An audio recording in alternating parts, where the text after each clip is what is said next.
లక్షలాది మంది భక్తులు, రోజుకు 1,00,000 మంది తిరుపతికి వస్తారు భక్తులు. వీళ్ళ యొక్క మనోభావాలను దెబ్బతీసి దగ్గరగా ఒక 20 సంవత్సరాల నుంచి ఎన్ని కుట్రలు చేశారో తిరుమల మీద మనం చూస్తున్నాం. ఇవాళ కూడా సిట్టు పెద్దలను వదిలేస్తుందని చెప్పేసి అన్ని పత్రికల్లో కూడా ఉన్నాయి. నేనేమన్నా అంటే ఆ ఇష్యూను డైవర్ట్ చేయడానికి అంబటి రాంబాబు గారిని తీసుకొచ్చి ఇవాళ ఎలాంటి కార్యక్రమం పెట్టారు. రాష్ట్రంలో ఏదైతే ఆర్గనైజ్డ్ క్రైమ్ అంటామా, ఆర్గనైజ్డ్ ప్లాన్ ఆఫ్ యాక్షన్ మనం అధికారంలో రావాలంటే అసాధ్యం అనేది వాళ్ళకి కనపడుతుంది. ఎందుకు నిన్న మన విజయసాయి రెడ్డి గారు ఒక మాట అన్నారు, పవన్ కళ్యాణ్ గారు, చంద్రబాబు నాయుడు గారు, బీజేపీ కలిసి ఉంటే జగన్మోహన్ రెడ్డి అధికారంలో రావటం అసాధ్యం అని చెప్పారు. మరి ఇంకా అలాంటి పరిస్థితుల్లో కేంద్రంలో మోడీ గారు సపోర్ట్ చేస్తున్నారు, మోడీ గారు 100% ఆంధ్రప్రదేశ్. మరి ఎలాంటి పరిస్థితుల్లో గవర్నమెంట్ మనం రావాలంటే డెఫినెట్ గా మనం ఏదో ఒకటి రాజకీయ పరమైనటువంటి ఎత్తులు పై ఎత్తులతో చెయ్యాలి అనేటువంటిది ఇక్కడ కనపడుతుంది. మరి జోగి రమేష్ని తీసుకున్నా, అంబటి రాంబాబుని తీసుకున్నా, ఎవరిని తీసుకున్నా వాళ్ళు జగన్మోహన్ రెడ్డి గారు చెప్పిన దాంట్లో వాళ్ళు తోలు బొమ్మలుగా ఆడే వ్యక్తులే తప్పితే ఇది వీటన్నిటికీ కర్త కర్మక్రియ ఎవరు కోసం వీళ్ళు చేస్తున్నారు, ఎవరు కళ్ళల్లో ఆనందం కోసం చేస్తున్నారు. గతంలో కూడా దళితుల మీద, బీసీల మీద, కాపుల మీద, అన్ని వర్గాల మీద దాడులు చేశారు, హత్యలు చేశారు. ఇవాళ ఒక్కరోజు అంబటి రాంబాబు ఇష్యూనే కాదు, ఏ పార్టీ చేసినా, ఏ నాయకుడు చేసినా వాళ్ళ మీద ఉత్తరప్రదేశ్ స్టైల్లో యుద్ధ ప్రాతిపదిక మీద వాళ్ళ మీద చర్యలు తీసుకుంటే ఇలాంటి పరిస్థితి ఉండేది కాదు. ఒక్క నిమిషం కెనాల్లో ఎవరో రౌడీ లేదా ఏదో దొంగతనం చేశారనో రోడ్డు మీద వాళ్ళని నడిపించారు. ఇది కెనాల్లోనూ, విజయవాడలో, ఏలూరులో చిన్న వాళ్ళని వాళ్ళు నడిపించారు.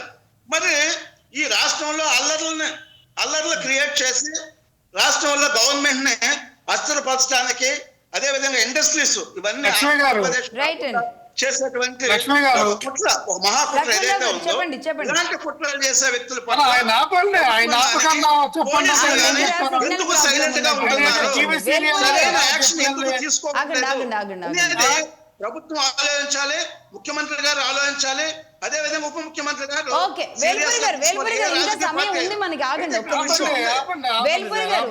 రమేష్ గారు, అంబటి రాంబాబు గారు ఇళ్ల మీద దాడి చేసినటువంటి వ్యక్తుల్ని కొంతమంది అరెస్ట్ చేశారు. 30 మంది మీద, 40 మంది మీద కేసులు పెట్టారు. గత ప్రభుత్వంలో కనీసం కేసులు పెట్టలేదు. గత ప్రభుత్వంలో కేసులు పెట్టలేదండి. లక్ష్మి గారు గత ప్రభుత్వంలో కేసులు పెట్టలేదు.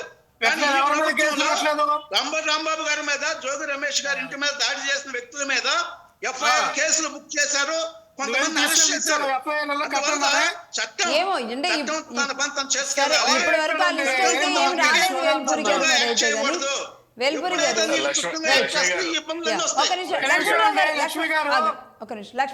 చెప్పండి ఏంటండి లక్ష్మి గారు, ఇప్పుడు నాయకులు కాదు, ఇప్పుడు ఆయన బీసీ నాయకుడు కాదు, ఈయనేమో కాపు నాయకుడు కాదంటే వాళ్ళ కాపు కులంలో పుట్టారు కాబట్టి ఆయన కాపు కులం అన్నారు. ఈయన బీసీ నాయకుడిగా బీసీ కులంలో పుట్టాడు కాబట్టి బీసీ నాయకుడు అన్నారు. మరి పవన్ కళ్యాణ్ బీసీ కాపు కులస్తుడు కాదా? పవన్ కళ్యాణ్ ఒక్కడే కాపులకు పుట్టాడా? ఇంకెవరు పుట్టలేదా? ఇంకే నాయకులు కాదా? జగన్మోహన్ రెడ్డి రెడ్డి కులస్తుడు, చంద్రబాబు నాయుడు కమ్మ కులస్తుడే. కానీ మీరు జగన్మోహన్ రెడ్డి రెడ్డి నాయకుడు ఏం చెప్పట్లేదు, అంబటి రాంబాబు కాపు నాయకుడు. దాన్ని నేను ఖండిస్తున్నాను. జగన్మోహన్ రెడ్డి రెడ్డి నాయకుడు చెప్పండి, చంద్రబాబు నాయుడు చెప్పండి. అప్పుడే అంబటి రాంబాబు జగన్మోహన్ రెడ్డి ప్రజానాయకుడు అంటే అది కరెక్ట్ కాదు. లక్ష్మణ్ గారు, సంపతరాజు గారు ఒక నిమిషం ఆగండి. లక్ష్మి గారు అందరికున్నాయి, కాపులకే బీసీలకే కాదని చెప్తున్నాను. వాళ్ళు ఈ కులం కోసం ఏ విధమైన త్యాగం చేయలేదు, ఈ కులం నుంచి ఏం మాట్లాడలేదు. వాళ్ళ పేరు లక్ష్మి చెప్తాను. మీరే కులాన్ని ఆపాదిస్తారా? మీరు ఆపాదిస్తారా? చెప్పేటప్పుడు చెప్పండి. ఇద్దరు మాట్లాడడం వల్ల అనవసరం క్లమ్జీ అవుద్ది. ఆగండి వేల్పూరి గారు, లక్ష్మి గారు. వేల్పూరి గారు, లక్ష్మి గారు, వేల్పూరి గారు ఒక్క నిమిషం లక్ష్మి గారు. ఆగండి ఆగండి ఆగండి వేల్పూరి గారు, మీకు మా అవునండి, నేను మాట్లాడేటప్పుడు డిస్టర్బ్ చేస్తే ఎట్లా? వాళ్ళు మాట్లాడేటప్పుడు నేను మాట్లాడలేదు. వాళ్ళు మాట్లాడేటప్పుడు నేను మాట్లాడలేదు. మాట్లాడారు. ఓకే, అంబటి నేను రాంబాబుని మాట్లాడనివ్వండి. కాపు నాయకుడిగా చెబితే జగన్మోహన్ రెడ్డి రెడ్డి నాయకుడిగా చెప్పాల్సిందేను. అట్లా చెప్పకుండా కుదరదు. ముద్రం రెడ్డి నాయకుడు అని చెప్పట్లేదు వీళ్ళు. ఏమండి, వైసీపీ నాయకుడు అని చెప్తున్నారు. అంబటి రాంబాబుని ఒక్కనే కాపు నాయకుడు అన్నారంటే కరెక్ట్ కాదు, అది తప్పు, అది సరి చేసుకోవాల్సిందేను. ఇట్స్ ఓకే, ఆగండి ఒక్క నిమిషం. మీరు ఒక పాయింట్ మాట్లాడినప్పుడు వాళ్ళు పాయింట్ మాట్లాడతారు, అవుతుంది. కానీ లేదండి, ఇది సభ అవుతుందండి, డిబేట్ కాదు. దయచేసి కొంచెం సేపు ఆగండి. మీరు మాట్లాడిన దాంట్లో వాళ్ళకి ఏదైనా డౌట్ ఉంటే కనుక వాళ్ళకు సమయం ఇవ్వండి. అలాగే సంపత్ రాజు గారు మాట్లాడిన దాంట్లో లక్ష్మణ్ రావు గారు, ఈరోజు అధికారంలో ఉన్న టీడీపీ ఉంది, ఇక్కడ సమాధానం చెప్తారు మీ డౌట్లన్నిటికీ కూడా. చెప్పండి లక్ష్మణ్ రావు గారు. మా లక్ష్మి గారు, నేను ఒకటే చెప్తున్నాను, ఇక్కడ నేను ఎవరైనా కులాల ప్రస్తావన ఎందుకు తీసుకొస్తారు? ఏ జగన్మోహన్ రెడ్డి గారికి రెడ్డాలు లేదే, చంద్రబాబు నాయుడు గారిని కమ్మని లేదే, వాళ్ళని నిజంగానే ఒక రెడ్డి నాయకులు గానో కమ్మ నాయకులు గానో వెళ్తే కమ్మల రెడ్లని అంటారు. నేను ఇక్కడ ఒక్క విషయం చెప్తా, ఒక్క నిమిషం వినండి. ఇప్పుడు వేల్పూరి గారు కూడా అంటున్నది అదే, మీ ఇద్దరు గట్టిగా మాట్లాడుకోవడం వల్ల అదంతా క్లమ్జీ అయిపోయింది. ఆయన అన్నిగా మీకు అర్థం కావట్లా. ఇక్కడ చాలా తెలుగుగా మీరు కూడా ఇక్కడ వేల్పూరి గారు ఏంటన్నారు, ఆయన బీసీ నాయకుడు కాదు, ఆయన రాజకీయ నాయకుడు అనండి, ఈయన కోప నాయకుడు కదా రాజకీయ నాయకుడు అనంటే అందరూ అదే, అందరు రాజకీయ నాయకులే. కులాలు ఆపదించినప్పుడు మీ దగ్గరికి వచ్చినప్పుడు కులాలు ఆపదిస్తారా? అయ్యన్న పాత్రుడి దగ్గరికి వెళ్ళినప్పుడు వెలమల కులం కట్టేస్తారా? పవన్ కళ్యాణ్ దగ్గరికి వెళ్ళేసరికి కోపలందరూ దాడి. పవన్ కళ్యాణ్ అనక కోపలు ఉన్నారా? నాకు పవన్ కళ్యాణ్ ఒక్కడే కోపలకు పుట్టాడా? ఏం మాట్లాడతారు నాకు అర్థం కావట్లేదు. పవన్ కళ్యాణ్ ఎవరికి పుట్టాడు? అదే చెప్తున్నా, అలాంటి దూకుడు వద్దు.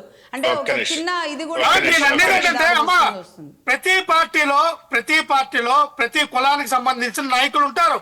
వాళ్ళ మీద దాడి జరిగినప్పుడు వాళ్ళ కులానికి వాళ్ళు ఏమంటారు, ఆ సామాజిక వర్గం చెందిన నాయకుడు అని అంటారు. అంటే ఆ సామాజిక వర్గంలో పుట్టాడు కాబట్టి ఆ సామాజిక వర్గం జరిగినటువంటి వ్యక్తి మీద దాడిని మాట్లాడారు. అంటే మాత్రమే నాయకులు కాదు కదండి, ఆ నియోజకవర్గంలో వాళ్ళకి ఏ నాయకుడు, ఏ రాజకీయ నాయకుడు కూడా ఆ కులానికి నాయకుడు కాదు.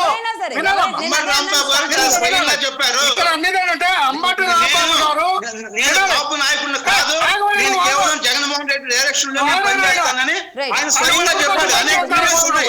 అనేక వీడియోస్ పని చేస్తున్నావు. నువ్వు దేనికి వచ్చావు? నువ్వు చంద్రబాబు నాయుడు మైదానికి వచ్చావా, నారాయణ మైదానికి వచ్చావా? ఆయన వయసు మాట్లాడతారు. ఒక్క నిమిషం గౌరవం ఏంటండి? మాట్లాడితే మధ్యలోకి వచ్చి గౌరవం అంటే నాకు అర్థం కావట్లా. ఒక్క నిమిషం మాట్లాడాలి కదా, నేను చెప్పాలి కదా, తర్వాత కదా మీరు మాట్లాడించాల్సింది. మీరు అలాంటి ఆగండి, సంయమనంగా ఉండండి. మేము ఎంత మీరు ఇక్కడ కావాలనే ప్రొవోకేటింగ్ చేపిస్తూ ఉన్నారు. ఆయన మీరు వీటిలో పెట్టాలి కదా, నా వెర్షన్ తీసుకోవాలి కదా. మీరు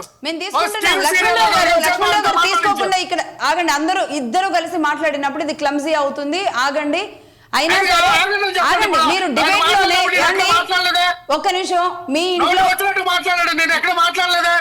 ఇంట్లో కూర్చొని మీరు అటెండ్ అయిన డిబేట్ లోనే మీరంతా ఇంత రెచ్చిపోతే మొత్తం రోడ్డు మీదకి వచ్చిన నాయకులు చేతిలో ప్లకార్డులు ఒకరినొకరు ప్రోత్సహించుకుంటూ ముందుకు వెళుతుంటే ఆగండి ఇలాగే ఈ ప్రొవర్బ్స్ తోనే జరుగుతున్న లక్ష్మణరావు గారు, మా పార్టీ కార్యకర్తలు ఎవరు రోడ్డు మీదకి రాలా, మేము ఎక్కడ నేను ఎవరినైనా అదే అంటున్నా. మీ పార్టీ కార్యకర్తలు వచ్చినా ఆ పార్టీ కార్యకర్తలు వచ్చినా ఇప్పుడు 4 గోడల మధ్య మీ ఇంట్లో మీరు డిబేట్ లో పార్టిసిపేట్ చేసిన దానిలోనే శృతి మించుతుంటే ఇంకా రోడ్డు మీదకి వచ్చిన వాళ్ళ పరిస్థితి ఎలా ఉంటుంది? ఎందుకు ఇది ఎందుకు దాటుతున్నాము అంటున్నాను.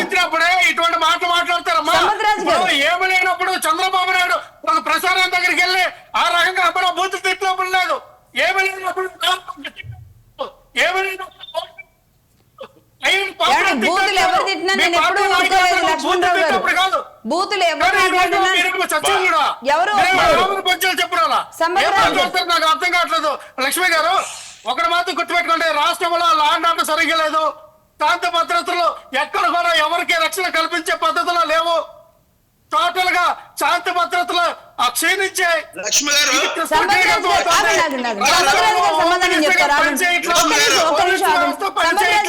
సంపదరాజు గారు ఈ రకంగా నేను చేతుల్లో తీసుకున్నటువంటి వ్యక్తుల మీద మీరు ఇప్పటి వరకు కూడా కేసులు ఎందుకు పెట్టలా? ఎందుకు అలా అరెస్ట్ జైల్లో పెట్టలా? ఒక నిమిషం అధ్యక్షుల వారి భార్యనే తిట్టినప్పుడు 5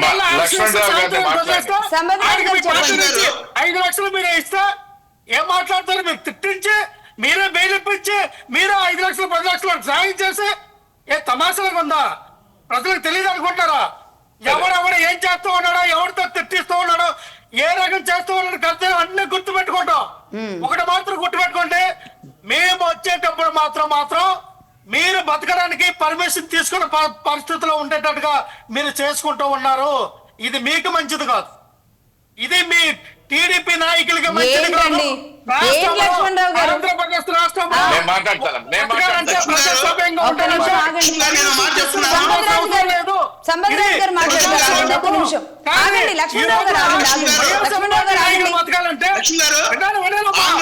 లో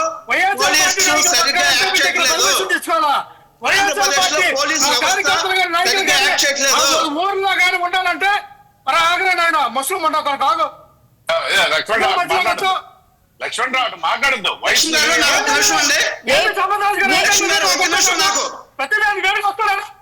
గారు ఒక్క నిమిషం ఒక్క నిమిషం ఇచ్చేది మాట్లాడు. లక్ష్మణరావు గారు ఇది పద్ధతి కాదు ఒక్క నిమిషం ఆగండి. లక్ష్మణ్ గారు ఆంధ్రప్రదేశ్ పోలీసు సరిగ్గా చేయట్లేదు. జగన్మోహన్ రెడ్డి 20 సార్లు పోలీసులు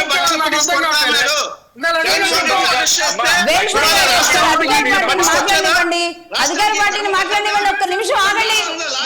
వాళ్ళిద్దరిని మ్యూట్ చేసే అవకాశం ఉంటే మ్యూట్ చేయండి. ఒకసారి మ్యూట్ చేయండి ఒకసారి అటువైపు ఒకసారి మ్యూట్ చేయండి. పీసీఆర్ ఆగండి. శ్రీనివాసరావు గారు, వేల్పూరి గారికి అసలు సిగ్నల్ ప్రాబ్లం ఉన్నట్టుంది. ఒక నిమిషం ఆగండి, ఆయనకి అసలు సరిగ్గా వినబడట్లేదు. వేల్పూరి గారికి ఒకసారి ఆపండి. ఆయన ఒక నిమిషం వేల్పూరి గారు తీసుకోవడతానని చెప్పాడు. జగన్మోహన్ రెడ్డి 1,00,000 మంది పోలీసుల్ని, 1,00,000 మంది 5,000 మంది మహిళలు ఉన్నారు.